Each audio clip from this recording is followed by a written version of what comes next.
Hi, welcome to my channel. Thanks for stopping by. Today I'm going to show you how I transformed a tabletop decor piece from the thrift store into a MacKenzie child inspired transitional piece that you can use from Christmas time and carry right on over into Valentine's Day. Now let's get going. Let me show you what I have here. A couple months ago, I picked this up at my local thrift store, this cute little boy and girl statue.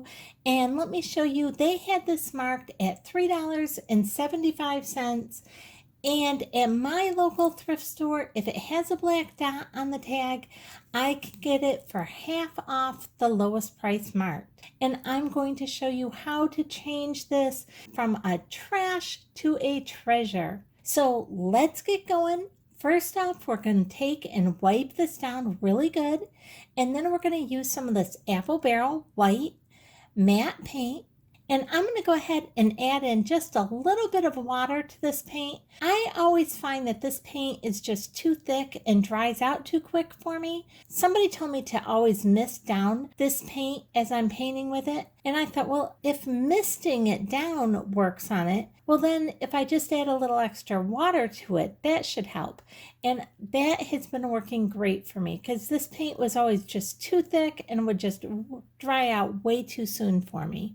So that's what I do. I found that just adding in a little bit of water to it, just to get it a little bit runnier, I guess, really helps this paint along. And I can then take and paint with it. And I do have to do a couple extra coats with it, but for me, I much prefer that as to it getting hard and kind of thick and crusty on me. Now, what I'm doing here is I am pretty much covering it in this white paint. So you can see I went ahead and I painted everything on our girl here except her face and her hair. Everything else on our little girl I painted. On our boy, I made sure to do his jacket because I do want to repaint his jacket. And I'm doing all the fur on the top of his boots as well as his hat and the fur on his hat and the cuffs. I'm doing both of their scarves and I'm going to do the whole umbrella. Now I start out thinking that maybe I would just do the under part of the umbrella, but I do end up doing the whole umbrella. And you can see I'm doing where they're walking to because I looked and that snow that they're walking on looked really kind of gross and dirty to me. So I'm giving that also a nice bright fresh coat of this white paint. And like I said, we are going to go ahead and I'll give this 2 or 3 good coats until I think it's pretty well covered. Now, I'm not being super gentle with this or anything, and it's not that I'm not going to paint his pants or his boots. It's just I'm going to be painting those such a dark color that I didn't feel the need to go ahead and put this white underneath it. Now with parts of this, it's not even that I'm painting something a different color, like on the umbrella. I'm going to still paint that red, but I want the red to be the same red that I use on other parts. I don't want to have mixed reds. Now to begin with, we're going to start now with some of this apple barrel black paint, and we're going to just mix up some of this paint for his pants. Now his pants are kind of this dark blue color, and I'm going to change it just a hair to like a gray. So I mixed just a little bit of that black paint in with what was left of our white paint after I gave them 2 or 3 good coats of paint all over everything that I painted white.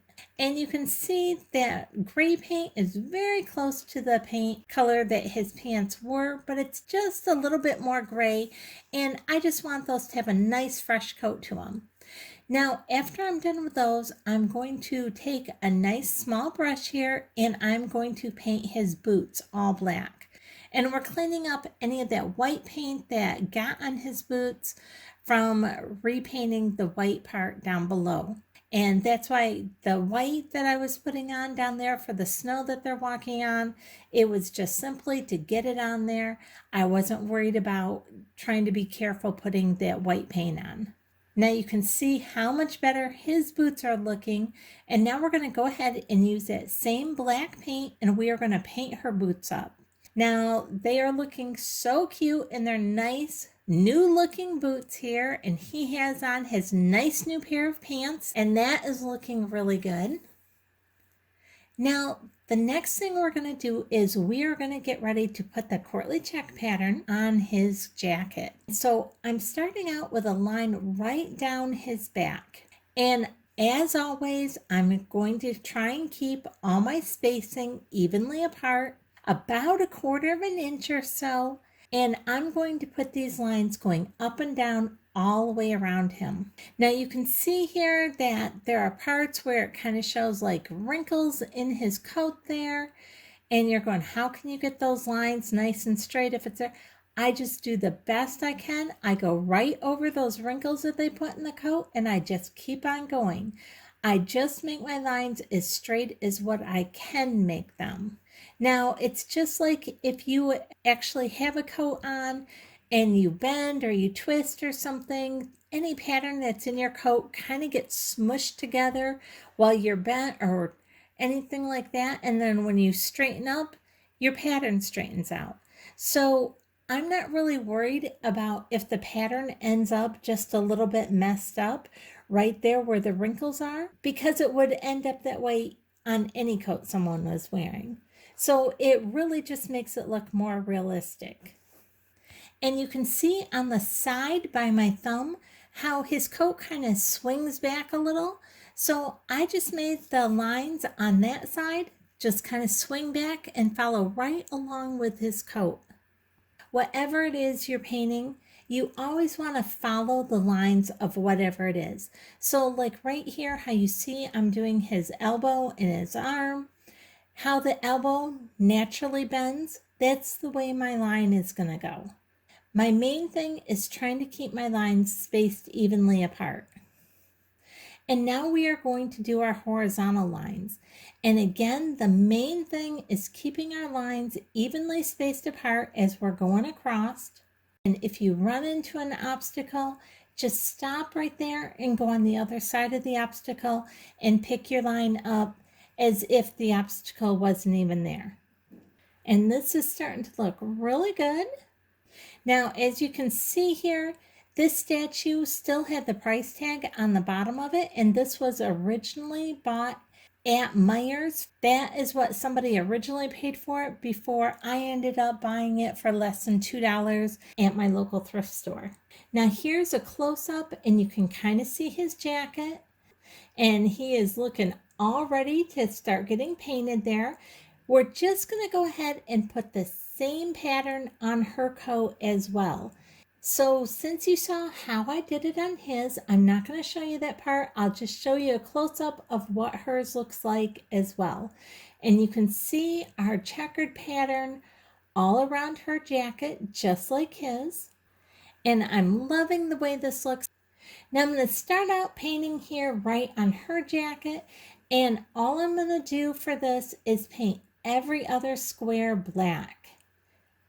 And I am using one of my tiniest paintbrushes, and I just picked up this paintbrush in a package of 10 at Walmart. I think they were like 4 or 5 something. I can't remember right off the top of my head, but they were very inexpensive for a package of 10 paintbrushes. And you can see here we are just painting every other square. I'm just outlining the square with our little tiny paintbrush and then filling in the center. That is how I found it works best on this particular one because I'm using such a tiny paintbrush. Now, I know a lot of times I will do a pattern like this and then I will fill it all in with my Sharpie marker first. And normally I would, but there was just too many places that I felt like the Sharpie wouldn't be able to get into because of the bent arms and kind of having the constraints of having the umbrella there and everything. So I decided to go ahead and paint these just using our pattern that was drawn on by our pencil. And I am trying to stay within our lines as best as I can here, and using such a tiny paintbrush that does make it much easier to do. Now, if you do get outside the lines, don't worry about it. We'll go back in once we're all done with the black, and we will touch up all the white squares with the white paint, doing the exact same thing. So we can clean up any black at that point. Now we just are going to put that same pattern on his hat. So keeping our lines nice and evenly spaced, once again, because that's the most important thing for drawing our pattern, we are going to put vertical lines all the way around his hat. And then once we're done with that, starting right here by the top, I'm just going to start at one line and I'm going to draw a circle all the way around. Then we're going to go ahead and we are going to draw one more line about halfway down between the line we just did and the fur portion of his hat, and draw a line all the way around. That way we will have 3 layers of our checks around his hat. And you can see this is really easy to do. This is an easy project, but boy, you can sure give some new life to some of these old, kind of outdated looking statues. There's so many things that you can fix up and change and just renew without having to go out and buy all new stuff. Now we're going to go ahead and add lines across the top and up and down on his hat so that we have our courtly check pattern at the very top of his hat as well. And then we're just going to grab our black paint and start painting every other square, just like what we did for their jackets. We're going to do that same thing for his hat. Now notice I am not painting any of the fur portions on their coats. That I'm going to go ahead and leave white. And I'm loving the way his hat looks. It is so cute. I love their checkered coats. Just adorable. Now you will notice that I have some white paint on his hair. Like I said, I was not being super careful with the white because I know what we're going to go ahead and touch up. Now on her hat, I decided I didn't want that same courtly checked type pattern going on her hat, so I decided to just go ahead and do lines, because MacKenzie Child, besides doing the checks, also does a lot with just black and white stripes. So I decided to do the whole brim of her hat in just black and white stripes. Then the top portion of her hat, I'm going to go ahead and paint solid black. And then she also has some roses and some feathers up there. I didn't want to do that in the black, just the actual hat portion itself. Now with my umbrella, you might keep seeing that kind of spin and go up and down. It looks like I should have been able to take this umbrella off completely. I just couldn't get a grip to take it all the way off, but I loosened it enough that I could kind of pull it up out of my way. And that's why it's kind of spinning back and forth a little bit. Now I'm going to use some of this red Decor Americana paint, and this is in the Tuscan red. And we are going to go ahead and paint up her dress here, this nice bright red color. Now I've said this before, but if you've gone to MacKenzie Child's website and seen their courtly check things, you know that they do a lot of their items in the black and the white. And then for accent colors, they like to use red or green or gold. So I'm kind of going along with what is the traditional colors for the MacKenzie Child. And so that is why I'm using this red on her dress. And now you can see I also did her scarf in this whole Tuscan red color as well. And I am loving that. It's standing out so nice. I decided to go ahead and use that same red on the roses on her hat.